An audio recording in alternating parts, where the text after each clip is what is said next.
Assalamualaikum warahmatullahi wabarakatuh. Perkenalkan, nama saya Mulai Bintang, NPM B1A023373. Di sini saya akan menjelaskan perbandingan sistem anti korupsi Indonesia dan Singapura, yaitu yang pertama latar belakangnya. Indonesia dan Singapura memiliki perbedaan signifikan dalam indeks persepsi korupsi, yaitu IPK. Perbedaan ini dipengaruhi oleh model kelembagaan, pendekatan hukum, dan efektivitas penegakan hukum. Yaitu di sini saya akan menjelaskan yang pertama tentang dari Indonesia, sistem anti korupsinya. Yang pertama, model kelembagaannya yaitu multi agensi.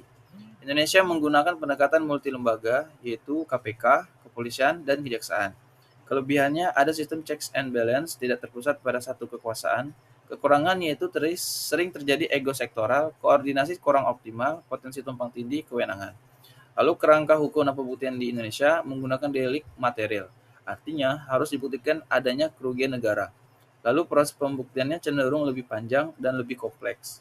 Statistik dan tantangan di Indonesia, skor IPK-nya sekitar 37, yaitu sangat rendah. Jumlah kasus dari tahun 2020 sampai tahun 2024 kurang lebih 2.771 kasus.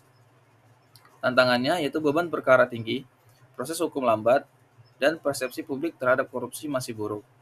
Lalu di sini saya akan menjelaskan tentang sistem anti korupsi Singapura.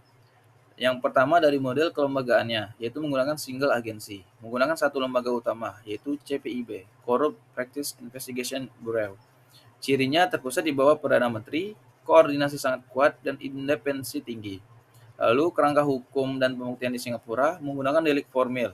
Fokus pada pembuktian korupsi itu sendiri, tidak harus menunggu kerugian negara. Sistem pembuktiannya yaitu pembalikan beban pembuktian dan memudahkan penuntutan.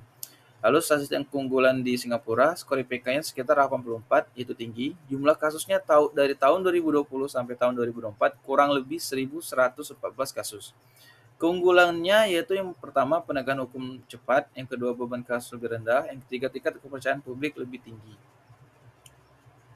Lalu di sini adanya kerjasama Indonesia dan Singapura, perjanjian ekstradisi tahun 2023. Tujuannya yaitu memulangkan pelaku korupsi yang melarikan diri dan memperkuat penegakan hukum lintas negara.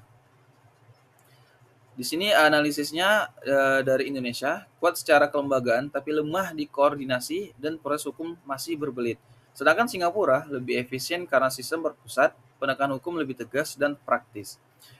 Kesimpulannya, yang pertama, keberhasilan pemberantasan korupsi tidak hanya bergantung pada hukum, tetapi juga struktur kelembagaan, ketegasan penegakan budaya hukum masyarakat. Indonesia dapat belajar dari Singapura dalam penyederhanaan sistem, penguatan koordinasi, dan reformasi pembuktian hukum. Baik, itu saja yang dapat saya sampaikan dari hasil eh, presentasi tentang materi perbandingan hukum antara Indonesia dan Singapura. Apabila ada salah kata dan kekurangan, saya minta maaf. Wabillahi taufiq wal hidayah. Wassalamualaikum warahmatullahi wabarakatuh.